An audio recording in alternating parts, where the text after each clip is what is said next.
Hello folks, this is Norm the teacher, and today's video I want to explain to you the difference between absolute space and relative space.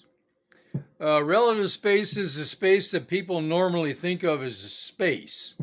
For example, I'm sitting in my kitchen right now, and so that's a space that I'm sitting in.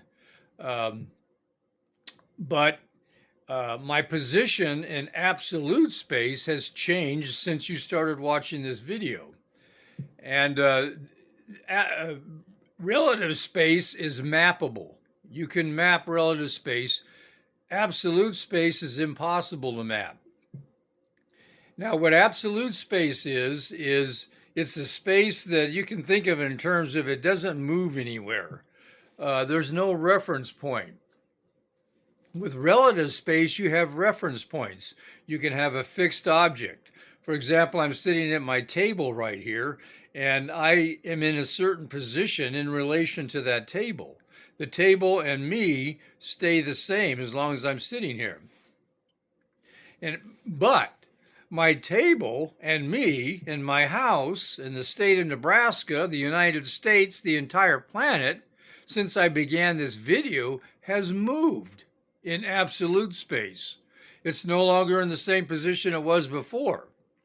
And there's all kinds of motions that act on matter, and it's impossible to determine what all the motions are, which makes it impossible to map absolute space.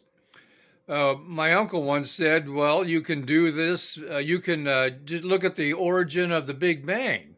That's absolute space. That would be a fixed point. First of all, there's no object there that we know of.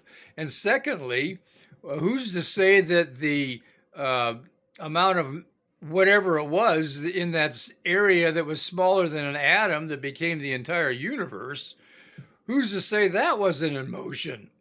It probably was. So it's impossible to know all motions and stop all motions to create a reference point in absolute space, which makes it impossible to map absolute space. So you people that are in quantum physics and all that, when you want to start to understand things like can two objects occupy the same space at the same time, and can there be time warps and space warps? You're going to have to start thinking, first of all, about this concept of two types of spaces: relative space and absolute space. Again, kind of as a review,